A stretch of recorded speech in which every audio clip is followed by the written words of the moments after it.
प्यारे साथियों, आप सभी का स्वागत करता हूं एमआरएस स्टडी परिवार में। तो डियर यहाँ पे हम लोग जो है ट्रैफिक इंजीनियरिंग एंड मैनेजमेंट, ये जो सब्जेक्ट्स है, ये सब्जेक्ट हम लोग जो है डिस्कस कर रहे थे, है ना। तो उसमें मैंने आपको कई सारे टॉपिक्स डिस्कस किए। अब इस पे कुछ क्वेश्चंस भी हम लोग देख लेते हैं। ये जो क्वेश्चंस मैं यहाँ पे आपके साथ शेयर करने वाला हूँ, ये ईएसी एग्ज़ाम्स में आपका जो है पूछा गया सवाल है ना। डेफिनेटली आपके semester exam point of view से इंपॉर्टेंट हो सकता है, क्योंकि देखो क्वेश्चंस का लेवल तो एक ही रहेगा, बस उसी क्वेश्चंस को 2 या 3 पार्ट में दे देगा या 4 पार्ट में दे देगा।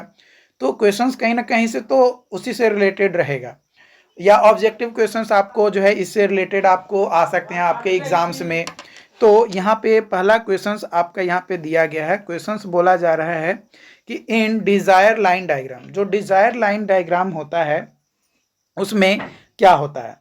तो डिजायर लाइन डायग्राम में जो विड्थ ऑफ डिजायर लाइन होता है वो प्रोपोर्शनल होता है to the strip in both direction. तो ऑप्शन नंबर सी जो है यहाँ पे क्या हो जाएगा, आपका सही उत्तर हो जाएगा। Option number C is the right answer. Okay, अगली क्वेश्चंस की ओर बढ़ते हैं। तो अगला क्वेश्चंस यहाँ पे आपका दिया गया है। क्वेश्चंस बोला जा रहा है कि कंसीडर करना है। क्या कंसीडर करना है? तो स्टेटमेंट को, पहला स्टेटमेंट दिया गया है कि traffic volume entering from all roads is less than 3000 vehicle per hour. दूसरा स्टेटमेंट दिया गया है कि पेडेस्ट्रियन वॉल्यूम इज हाई, जो पेडेस्ट्रियन वॉल्यूम है वो आपका जो है हाई है। तीसरा दिया गया total right turning traffic is high. And चौथा स्टेटमेंट दिया गया कि अ रोड इन हिली रीजन, है ना, हिली रीजन में रोड दिया गया। तो यहाँ पे अगर 4 स्टेटमेंट में देखेंगे तो स्टेटमेंट 1 तो सही है भाई, है ना। उसके बाद पेडेस्ट्रियन वॉल्यूम हाई, गलत बात है। पेडेस्ट्रियन पे वॉल्यूम हाई नहीं होता है, ठीक है, वो कम ही रहता, क्योंकि उस पर व्हीकल थोड़े चलते हैं। पेडेस्ट्रियन पे तो आदमी चलता है ना। तो ट्रैफिक वॉल्यूम जब भी हम लोग काउंट करते हैं तो ट्रैफिक वॉल्यूम काउंट करते हैं व्हीकल पर डे या व्हीकल पर आवर के हिसाब से। तो पेडेस्ट्रियन पे, पैदल चलने वाले आदमी पे गाड़ी थोड़े चलेगा, नहीं चलेगा, तो उसमें ट्रैफिक हाई कहाँ से रहेगा। तो ट्रैफिक हमेशा लो ही रहना चाहिए। एक आध दो गाड़ी साइकिल कभी कभी घुस गया तो वो अलग बात है। तीसरा दिया गया total right turning traffic is high, बिल्कुल सही बात है। रोड इन हिली रीजन्स, गलत। तो यहाँ पे आपका जो rotary will be more suitable than control by signal is situations listed against 1 and 3, है ना। 1 and 3 जो है सही है आपका यहाँ पे, ठीक है। अगली क्वेश्चंस की ओर बढ़ते हैं। अगला क्वेश्चंस यहाँ पे आपका बोला गया है, क्वेश्चंस है कि for relation u is equal to 55 minus 0.4 k, where u is the speed in kilometre per hour and k जो है डेंसिटी है vehicle per kilometre, what is the maximum flow in vehicle per hour. Vehicle per hour maximum flow कितना होगा। तो देखो हम लोग जो है अगर बात किया जाए fundamental relation between traffic volume, है ना, traffic volume, density and speed में, तो हमारा रिलेशन क्या होता है, Q इज इक्वल टू के इंटू VA, है ना, ये होता है हमारा, ठीक है। तो यहाँ पे हमारा U इज इक्वल टू क्या दिया गया, U इज इक्वल टू दिया गया 55 माइनस 0.44 इंटू के, ठीक है, ये दिया गया है। तो इसको मल्टीप्लाई कर देंगे किससे, तो K से मल्टीप्लाई कर देंगे, है ना। जब K से मल्टीप्लाई करेंगे तो इसमें अगर K से मल्टीप्लाई कर देते हैं तो ये क्या निकल कर आ जाएगा, ये Q का वैल्यू आ जाएगा, है ना। तो Q का जब ये वैल्यू आएगा तो यहाँ पे क्या आ जाएगा, 55 के माइनस 0.44 के का स्क्वायर, है ना। यहाँ पे क्या हो जाएगा, के का स्क्वायर हो जाएगा। तो जब के का स्क्वायर हो जाएगा तो फॉर मैक्सिमम क्यू, है ना, फॉर मैक्सिमम क्यू मैक्स, है ना, मतलब क्यू मैक्स के लिए, यानी मैक्सिमम ट्रैफिक वॉल्यूम के लिए, है ना, मैक्सिमम ट्रैफिक वॉल्यूम के लिए हमारा क्या हो जाएगा, तो जो डी क्यू है बाई डी के इज इक्वल टू जीरो होगा, है ना। यहाँ पे क्या हो जाएगा, डी क्यू बाई डी के जीरो हो जाएगा, डी क्यू बाई डी के इक्वल टू जीरो आ जाएगा। तो जब डी क्यू बाई डी के जब जीरो आ गया तो इसका क्या करेंगे हम लोग, डिफ्रेंसिएशन करेंगे। जब इस टर्म का आप डिफ्रेंसिएशन करेंगे तो आपके पास क्या आएगा, जब डिफ्रेंसिएशन करेंगे तो हम लोगों के पास आएगा 55 माइनस 0.88 के इक्वल टू जीरो। तो यहाँ से के इज इक्वल टू निकालेंगे तो ये तो 55 है, तो 55 ये आएगा, ये माइनस माइनस कट जाएगा, तो 55 डिवाइडेड बाई 0.88 है ना, 55 डिवाइडेड बाई 0.88। इसको जब डिवाइड करेंगे तो आपके पास वैल्यू आएगा 62.5 व्हीकल पर किलोमीटर, है ना, व्हीकल पर किलोमीटर ये आपका जो है आ जाएगा। लेकिन हमें पूछ क्या रहा है, हमें पूछ रहा है कि मैक्सिमम ट्रैफिक वॉल्यूम यानी व्हीकल पर आर पूछ रहा है ना। तो वहाँ पे ये जो यू का इक्वेशंस था हमारा दिया हुआ है ना, यहाँ पे क्वेश्चंस में ये जो यू दिया गया है इसमें क्या कर देंगे, के से मल्टीप्लाई कर देंगे, इसमें क्या करेंगे, के से मल्टीप्लाई कर देंगे। और के कितना निकाले हम लोग, 62.65 है ना, 62.65। तो यहाँ पे मैं मिटाता हूँ नीचे का पॉइंट को, इसको भी मिटा देते हैं और ऊपर इसको भी मिटा देते हैं, और के का मैं वैल्यू ऊपर लिख देता हूँ। तो के इज इक्वल टू हम लोग क्या कैलकुलेट किए, 62.5 है ना, 62.5 व्हीकल पर किलोमीटर। तो अब q max is equal to हो जाएगा, इक्वल टू हमारा 62.5 गुने 55 माइनस 0.44 गुने 62.5। ठीक है, तो जब इसको कैलकुलेट करेंगे तो आप पाएंगे 1718.75 व्हीकल पर आर, है ना, व्हीकल पर आर जो है ये आपका निकल कर आ जाएगा। तो आपका ऑप्शंस के अनुसार अगर मैच करेंगे तो ऑप्शंस यहाँ पे कौन सा आ जाएगा, ऑप्शन नंबर ए, है ना, क्या ऑप्शंस आ जाएगा, option number A is the right answer, 1718। ठीक है, चलिए अगला क्वेश्चन से है आपका, यहाँ पे क्वेश्चन बोल रहा है कि कंसीडर द फॉलोइंग स्टेटमेंट, जो कि कॉलिजन डायग्राम यूज किया जाता है ना, कॉलिजन डायग्राम यूज किया जाता है उसके रिगार्डिंग जो है यहाँ पे जो है आपका दिया गया है। तो कॉलिजन डायग्राम यूज किया जाता है, यहाँ पे स्टेटमेंट आपके जो है दिए गए हैं। पहला स्टेटमेंट दिया गया है कि स्टडी एक्सीडेंट पैटर्न, है ना, एक्सीडेंट पैटर्न को स्टडी करते हैं, तो बिल्कुल सही बात है। दूसरा, एलिमिनेट एक्सीडेंट्स, नई बात, ये गलत है। डिटरमाइन रेमेडियल मेजर्स, ये भी आपका सही बात है। Make statical analysis of accident, ये गलत बात है। तो option number B 1 and 3 is the right answer regarding collision diagram, है ना। कॉलिजन डायग्राम का यूज कहाँ पे किया जाता है, तो एक्सीडेंट पैटर्न को स्टडी करने के लिए और डिटरमाइन करने के लिए रेमेडियल मेजर्स क्या हो सकता है उसके लिए। ठीक है, अगला क्वेश्चन है आपका, यहाँ पे क्वेश्चन बोला जा रहा है कि in which one of the following grade, which one of the following grade of highway is an emergency escape ramp provide, है ना, इमरजेंसी एस्केप रैंप प्रोवाइड किया जाता है, तो वो प्रोवाइड किया जाता है डाउन ग्रेड में, है ना।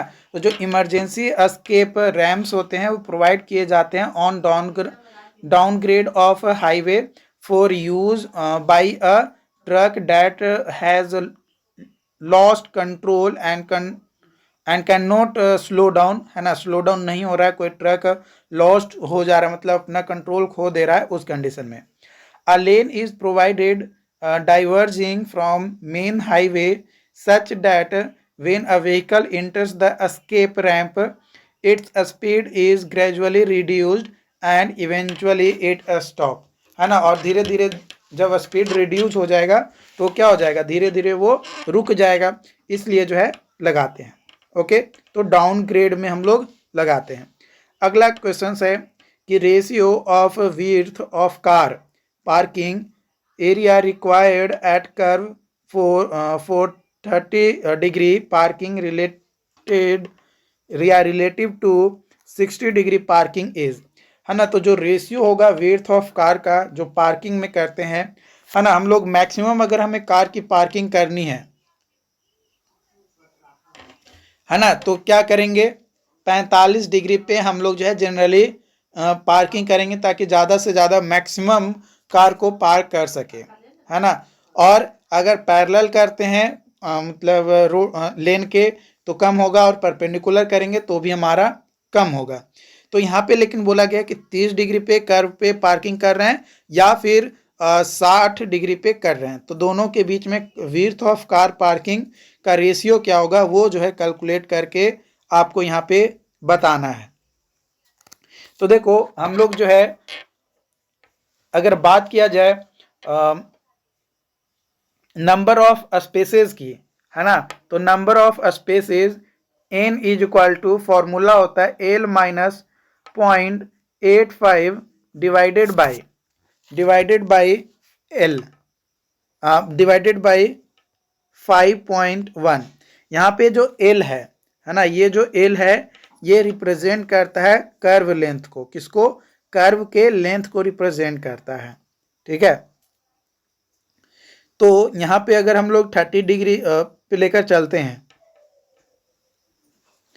तो लेंथ के बारे में तो हमारा कुछ स्पेसिफाई किया नहीं गया है कि कितना लेंथ हमें लेना है, लेंथ के बारे में कुछ स्पेसिफाई नहीं किया गया है।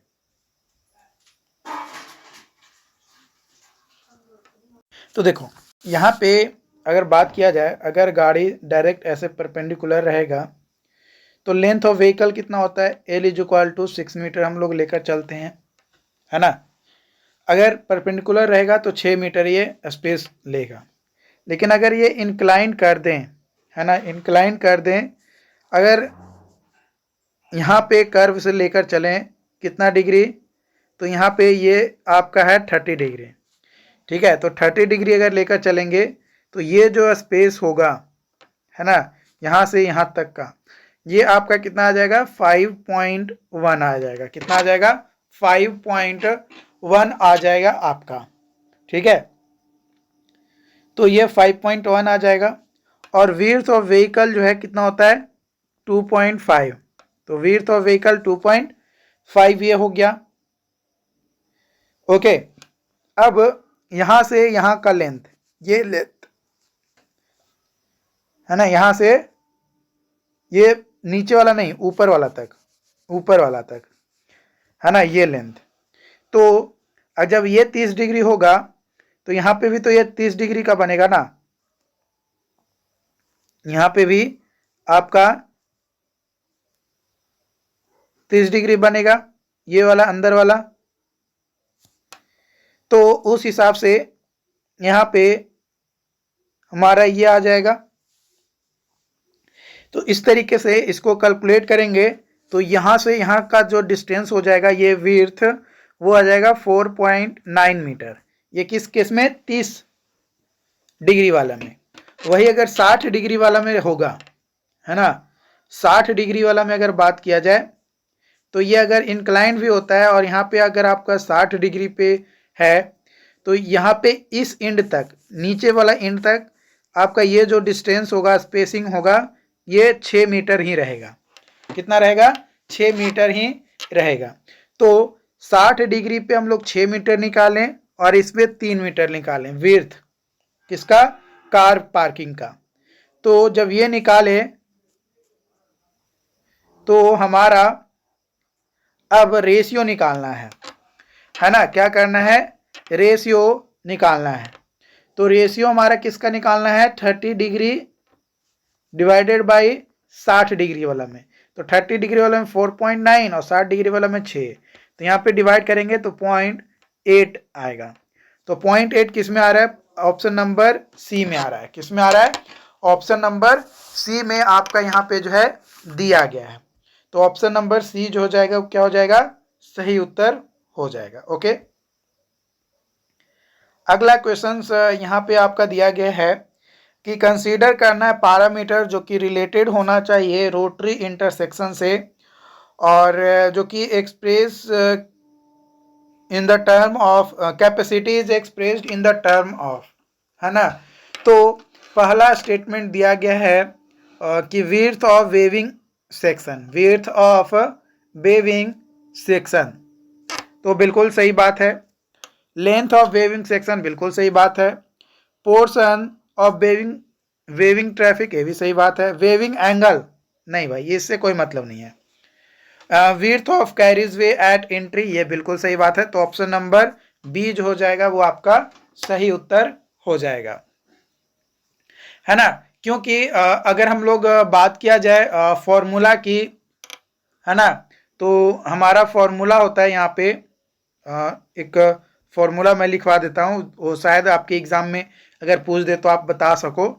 तो फॉर्मूला होता है QP is equal to 280 W into 1 plus E/W गुने 1 minus P/3 divided by 1 plus W/L। ये फॉर्मूला जो है आपका होता है, जहाँ पे W जो है विड्थ ऑफ वेविंग सेक्शन होता है, E जो होता है average width of entry, P जो है प्रोपोर्शन ऑफ वेविंग ट्रैफिक, और L जो है लेंथ ऑफ वेविंग सेक्शन। तो इन्हीं 4 पॉइंट पे आपका क्या होता है, ये डिपेंड हमारा करता है, जो रोटरी इंटरसेक्शन पे कैपेसिटी होता है वो। ओके,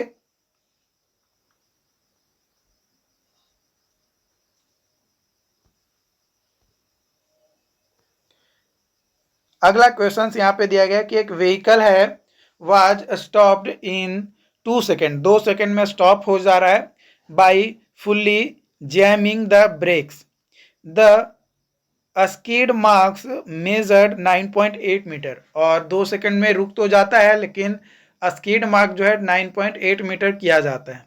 तो जो एवरेज स्कीड रेजिस्टेंस कोफिशिएंट होगा वो क्या होगा।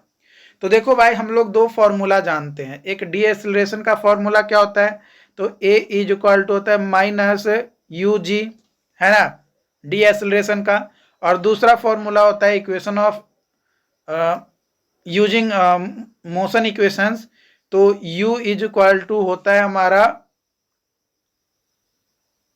AT, ठीक है। तो ये U इज इक्वल टू हमारा क्या हो जाएगा, U into mu into GT आ जाएगा, है ना, क्योंकि यहाँ पे μg था। तो यहाँ पे हम लोग जानते हैं कि using equation of motion V² is equal to 2AS हो जाएगा। तो यहाँ पे अगर ये करेंगे, ठीक है, यहाँ पे अगर ये करते हैं हम लोग, तो μgt का square is equal to 2AS, ठीक। तो यहाँ पे म्यू इज इक्वल टू हमारा क्या आ जाएगा, म्यू इज इक्वल टू आ जाएगा 2AS डिवाइडेड बाई GT का स्क्वायर, है ना, GT का स्क्वायर।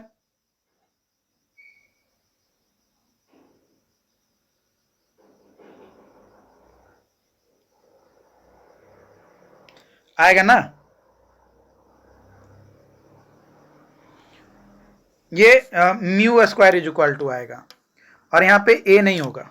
एक मिनट, इसको और फ्रेश में लिख देता हूँ, है ना, इसको भी मिटा ही देते हैं।